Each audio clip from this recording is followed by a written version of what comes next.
I'm going to take myself as a case study here. Now what happened is, in the beginning of March this year, my productivity decreased. I did something I don't ever recommend you to do. For 21 days, I stopped doing my key habits. Now this was a semi-conscious decision. First, after 5 months of consistent content, I knew I would eventually slow down, and I planned to take a vacation in the first week of March, which I neglected. So I was just very tired. Second, after I've slipped some days, I thought to myself, what if I don't do my habits and routines? Can I still perform at a high level? I wanted to challenge myself and see how does this experiment go, because I always wanted to see what happens if I don't do my habits and routines. Now the first key habit is a consistent sleep schedule. So during those 21 days, I neglected my sleep routine. What that means is usually I try to sleep at 10 p.m. and wake up around 6 a.m.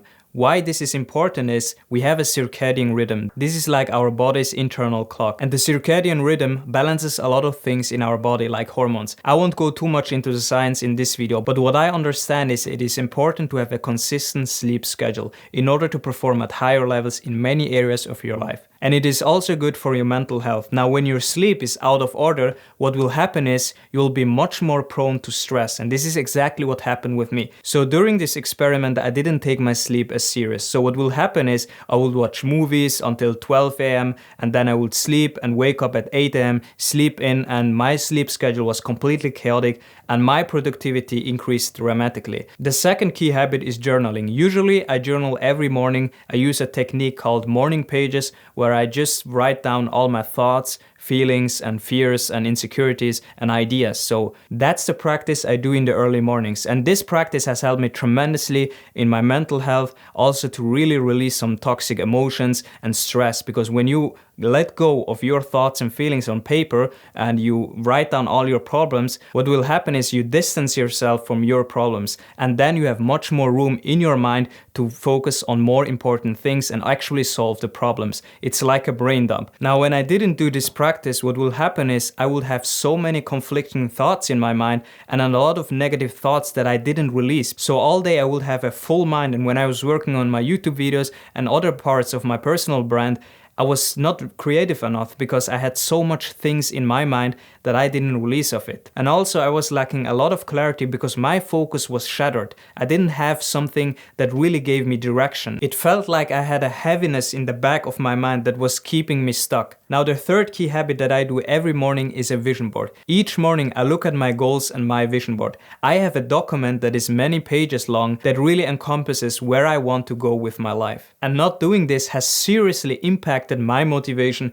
and inspiration. Usually I get very excited at looking at my vision board and my goals because this is what gives me a lot of clarity and direction. It's really a special feeling when you know exactly where you want to go and you are very clear on your life's mission and you remind yourself each morning. But not looking at my goals and my vision board caused me to be all over the place. I was very reactive and I was not in control of my life. So I definitely don't recommend you to do this. You want to look at your goals and where you are heading in your life on a consistent basis. This will give you incredible motivation and inspiration to go. The fourth key habit is visualization, and this habit ties very closely with my vision board practice. So each morning when I look at my vision board, I also visualize and feel how it will feel when I achieve those things that I've written down. And visualization is a powerful practice because our brain doesn't know the difference between real or imagined. So when you vividly imagine your ideal scene where you want to head in your life and you really visualize it with intense feeling, your brain will actually make some connections through neurons which will act as it like if it happened for real. And this is like simulation. Now this doesn't mean you just visualize and everything happens. This is what the law of attraction and all the manifestation gurus got wrong, in my opinion.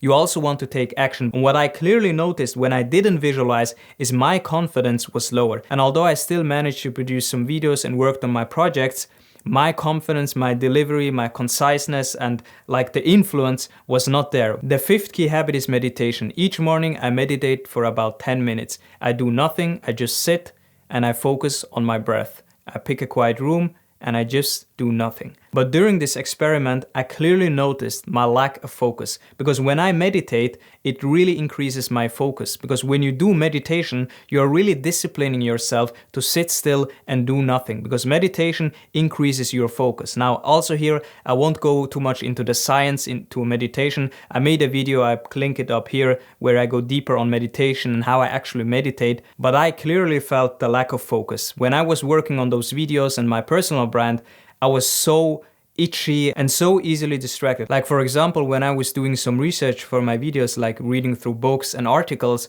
I was always flipping the task. I would read one article and then I would jump to the next tab and over again. And this will cause me to really take a long time to actually produce the videos. So from now on, I'm definitely not gonna neglect my meditation practice. The sixth key habit is planning ahead. Each evening, I plan my next day ahead. I call it planning tomorrow today. So what I typically do is I see which task I have done for the day and which ones were unfinished. And then I move it to the next day and I think hard about it, which tasks are really important for the next day. Which are the key tasks that I can do that really move the needle forward. So what I do is for the next day, I time block deep work sessions each morning for about 3 to 4 hours. And at this moment, usually it has to do with producing YouTube videos, either writing videos or recording videos. And then in the afternoon, I let my calendar a bit loose. So what I do is I schedule some shallow work like admin tasks or meetings or just things that I have to do but are not necessary. Now, not doing this, to no surprise, has completely decreased my productivity. So definitely don't recommend to do this, because if you are not planning, you are planning to fail. The seventh key habit is exercise. Although during this experiment,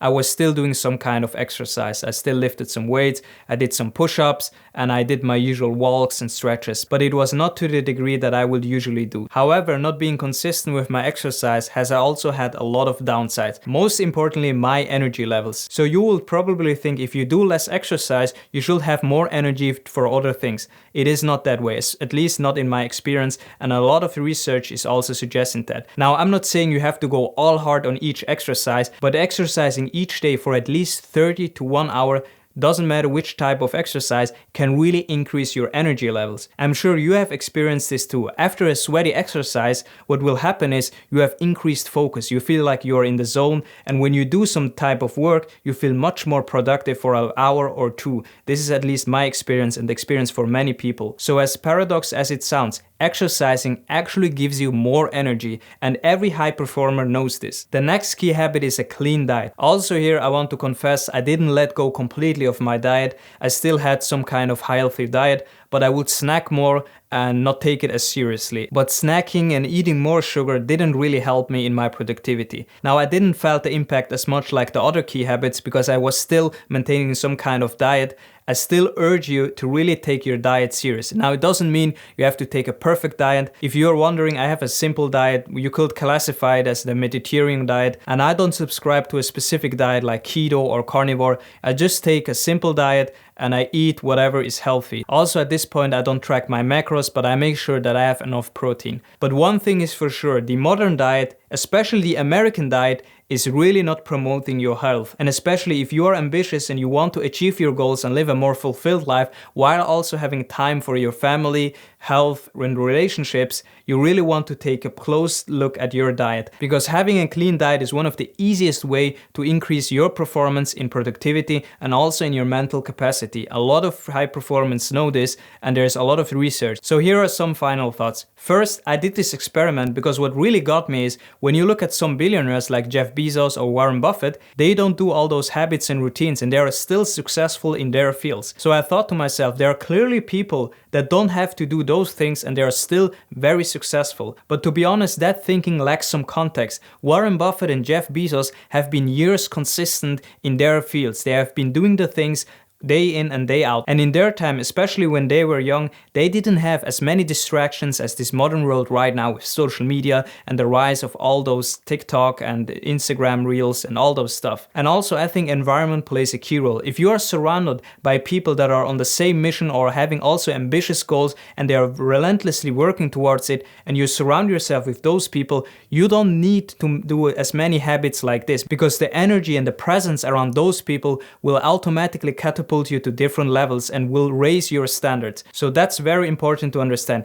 Could you be very successful without doing any habits and routines? For sure, you can do. But why would you want it to let it up for chance if you can develop habits and routines that consistently help you be more productive and achieve your goals? And I believe this is what Bezos and Warren Buffett did throughout the years. By consistently doing their actions, they had gained this habit and it's automatic, and they can rely solely on their way to do the things without all of those external things like habits and routines. Number 2, I knew this experiment will not go well, but I wanted to really experience how it is when you don't have any routines and habits. So when I talk about those concepts in my videos, I really have felt it, how it is to really be at the bottom and not be productive and really have no habits at all. That because this will develop some empathy and creativity that I can use in order to influence some of you guys to really do those habits, because those are very transformational. So next time when I advise and coach people, I know how it feels to be there and I can really empathize with them in order to create behavioral change. And key takeaway number 3, there are seasons in life. What I mean by that is, for example,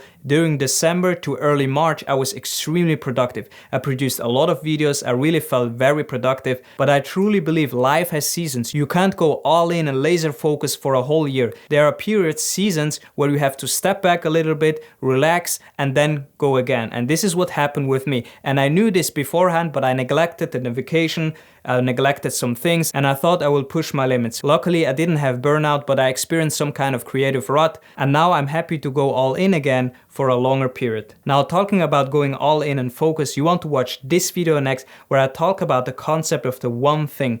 The one thing is the thing that really has tremendously improved many areas of my life. My income grew, my personal brand grew by focusing on the one thing. I talk about this in depth in this video. If you seriously want to accelerate your performance while also working less and having time for fun, family, and relationships, you want to watch this video next. Thank you for watching. If you found this video valuable, let me know in the comment section below. Like, subscribe, and hit the notification bell to be notified whenever I post a video.